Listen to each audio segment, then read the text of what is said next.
So, we all know there are tons of different types of dads out there. The coolest ones are the ones who push you, wrestle with you, and encourage you to step out of your comfort zone. All of this goes to help boost your self-esteem and turn you into a well-rounded, emotionally stable adult. And then there are the more strict, demanding types who seem to expect perfection in everything. They can be tough to deal with, but their high standards often come from a place of wanting you to succeed. And then there's John Quincy Adams. Adams had many children, 3 of which were sons who committed the unpardonable sin of being average. Yes, the 6th President of the United States, and maybe the greatest Secretary of State in our nation's history, who himself was the son of the 2nd head of state, was appalled that his sons were all basic. His youngest son, Charles, ended up impressing his dad later in life by becoming a statesman and scholar.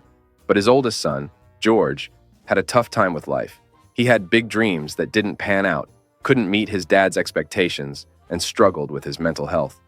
John Quincy found it hard to deal with George's issues because he was, by his own admission, too uptight and serious. He knew he should have probably loosened up a bit, but he was just not willing to change that about himself. When it came to his relationship with his sons, his self-awareness really came in handy. He was always keeping a close eye on them, like a possessive and jealous god, which made them more scared than respectful.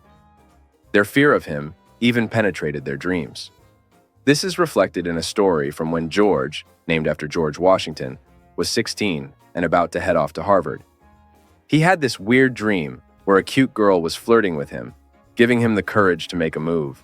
But just as he was about to go for it, his dad popped up in the dream with a disapproving look. Yeah, talk about a mood killer. So his passionate feelings wilted at once, and he could hear his dad's voice in his head reminding him of who he was and what he should not be doing. When George finally woke up, he felt completely drained and exhausted, a state which pretty much summed up how he felt most of the time. John Quincy's deep disappointment in his sons began while they were studying at Harvard, and he didn't hold back in letting them know how he felt. Let's just say there weren't any valedictorians among them. Even Charles, who eventually became one of the nation's most successful diplomats, couldn't avoid getting an earful from his dad during this time. He basically criticized their performance, describing it as a blast of mediocrity that brought shame to the family name. He wouldn't even let them come home until they got their grades up because he felt embarrassed by their presence.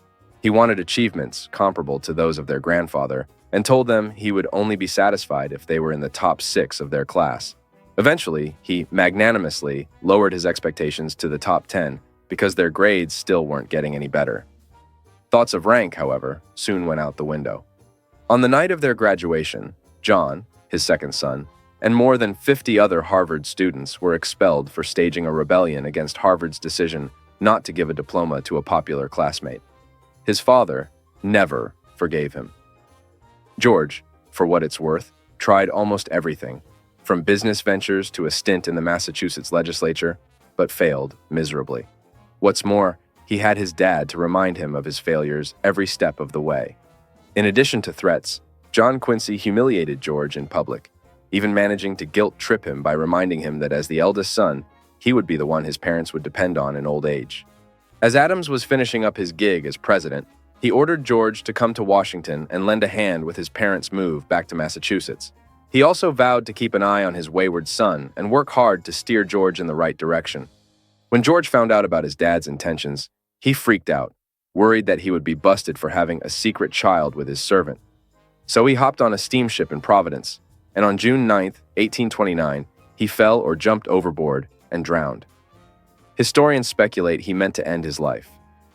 According to reports, John Quincy felt extreme guilt over George's death and softened his approach with his youngest son, Charles, who later became a success as an ambassador to Britain, a member of Congress, and a historian. That brings us to the end of the 3rd episode of American Dysfunction. If you like this video, please like, comment, and subscribe, and consider becoming a member on Patreon. It would really help me out a lot. I'll see you in the next video. Bye.